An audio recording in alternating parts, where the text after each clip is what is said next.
There is a transformation happening in these remote Mayan villages, nestled at the base of ancient volcanoes surrounding Lake Atitlan in Guatemala. 22,000 women's lives are transforming. Self-sufficiency, education, business skills, and even bank accounts are replacing hopelessness and endless poverty. There is a reason why.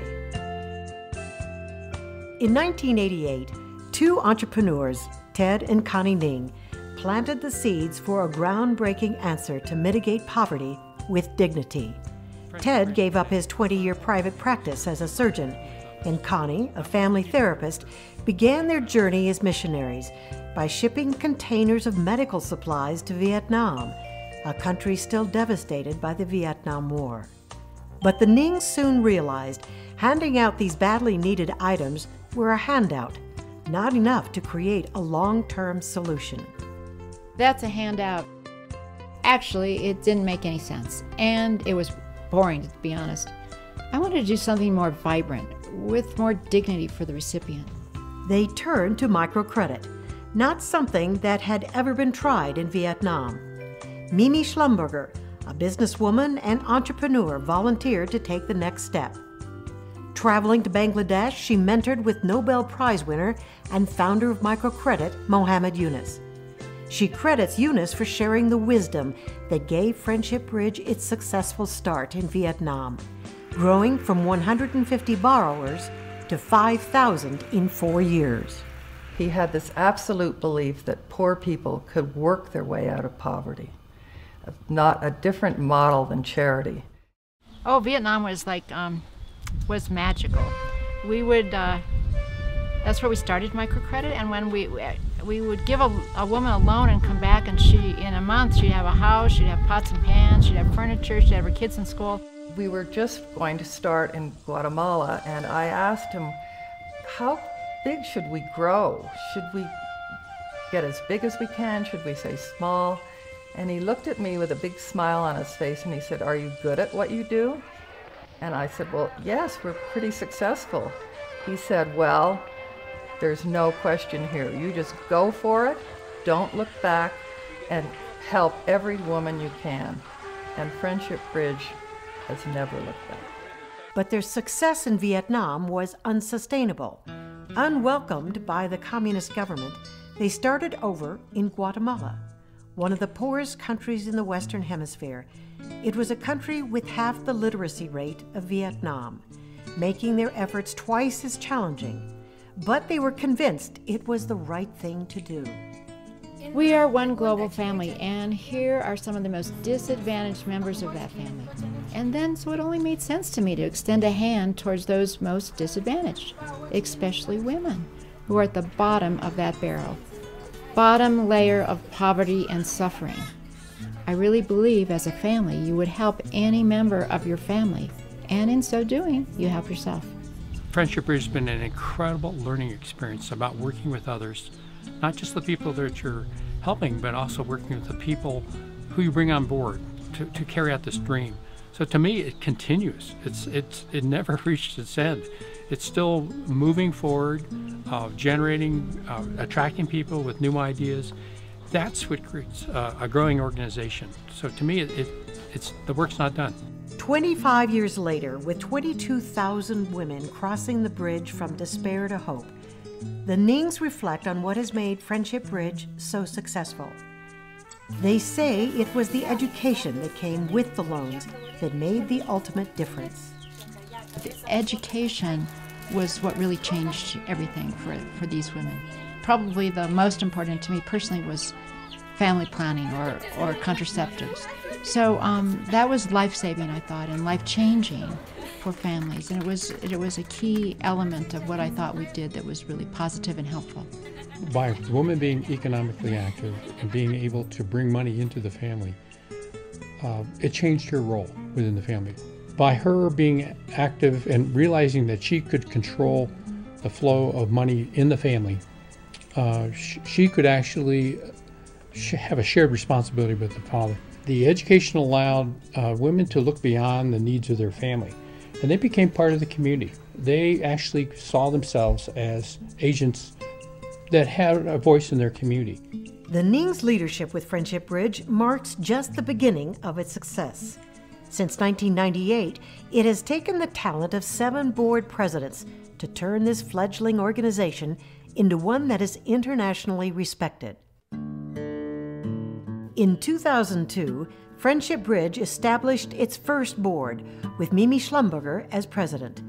As a businesswoman, she felt requiring every loan to be paid back with interest was the key to creating a borrower's sense of pride. And so in the very beginning, people question, I even questioned why we charged interest. But it was absolutely to make it like a business for them. It wasn't charity. The women had to pay their interest on their loans. It made them accountable. It gave them dignity. It gave them self-esteem. And they were very proud of what they did in paying back their loans. Sandy Younghands followed and was board president twice. A former trial lawyer for 10 years, she brought charisma and credibility, leading to big changes necessary for efficiency and effectiveness. So the first time that I became board president, the board had agreed that we would change from board governance to staff-run organization. Well, that was a little bit more difficult to make that transition than I thought. But again, it had to do with organizing it. It's kind of, I learned a lot of this, I think, in doing trial work. You better prepare your theme, where you're heading, and what are the various pieces you need to bring together to make that happen. Friendship Bridge continued to grow and nearly doubled, but then began a 2-year decline. They had grown too fast and needed an infusion of capital for sustainable growth. Board President Helen Gare, a former investment banker, created a private funding opportunity, which continues to work today, bringing valuable dollars year after year. I had run the sales and trading side of a very, very successful investment banking firm based in Denver. And over my career, I had gotten to know major financial institutions such as a Citibank, Deutsche Bank, Allstate, and major mutual fund companies. So what I brought was the knowledge of Wall Street and finance and this awareness that many of these financial institutions 10, 15, 20 years ago were beginning to lend to microcredit institutions like a Friendship Bridge. And I introduced the board to this concept of borrowing to grow its loan portfolio. In 2009, Friendship Bridge was now poised to take the next leap. Elizabeth Steele, former lawyer and general counsel, brought expertise in governance and how boards should operate and function. She capitalized on Gare's introduction to banking practices. Together with the board, she plunged ahead in hiring Executive Director Karen Larson, with 20 years' experience in the banking industry. We're listening, we're being responsive to their needs, and we're adaptable. We've been flexible as we've grown to respond to whatever the moment requires. So, and I think we have great leadership in place, both in the United States and in Guatemala. As new effective banking practices were applied, the number of clients increased once again. This growth required more sophisticated systems in transparency and accountability. It was the perfect time for Dana Folletti to step in as the 5th board president, bringing a skill set of auditing and accounting.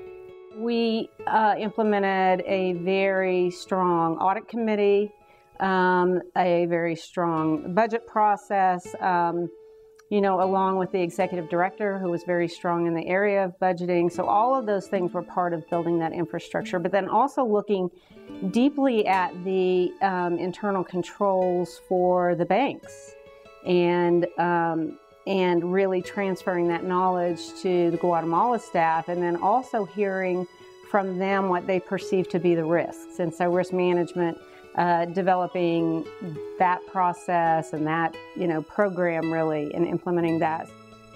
Confident the organization was on the right track, additional programs were put in place to give their women borrowers better tools to grow their businesses and to improve the lives of their families.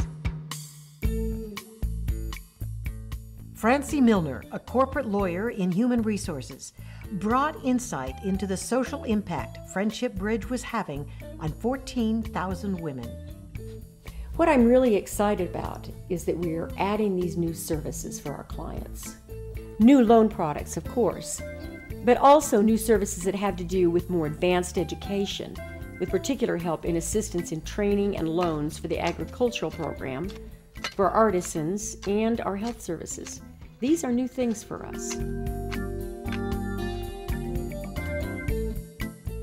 Returning for the second time, Sandy Younghands was in a unique position to bridge the past with the present. During her tenure, Friendship Bridge survived the economic downturn of 2008. She witnessed and was an integral part of the changes necessary to empower 22,000 women to take more control of their lives.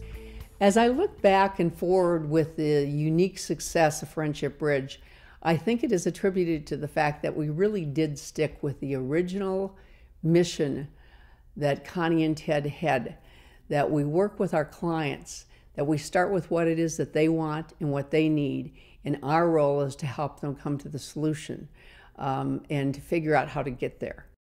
25 years later, Friendship Bridge is internationally recognized for its extensive focus on its social mission, its transparency, and portfolio growth. By 2015, more than 2,500 dedicated donors and social impact investors generated over $3.6 million in debt capital at a rate of less than 4%, the envy of its microfinance colleagues. With these results, programs are increasing at the lowest cost to their clients. Having been involved in the nonprofit world for decades, President Dan Thomas praises the mission that has been the driving force behind Friendship Bridge's success.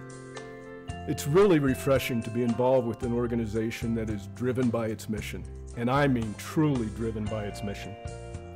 Friendship Bridge is one of the most targeted and powerful missions of a nonprofit I have ever been involved with.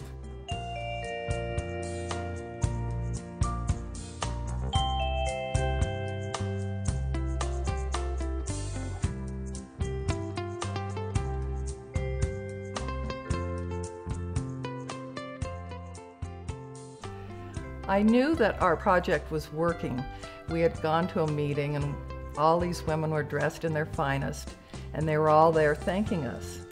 And all of a sudden this woman stood up. She couldn't have been more than 5 feet tall. And she was so powerful and stood so straight, and she looked me right in the eye and she said, "I am not going to thank you for my loan, for giving me money. I pay interest and I work hard to pay my principal back." And I just looked, and that was the first time I really knew that this was working. This is what we wanted.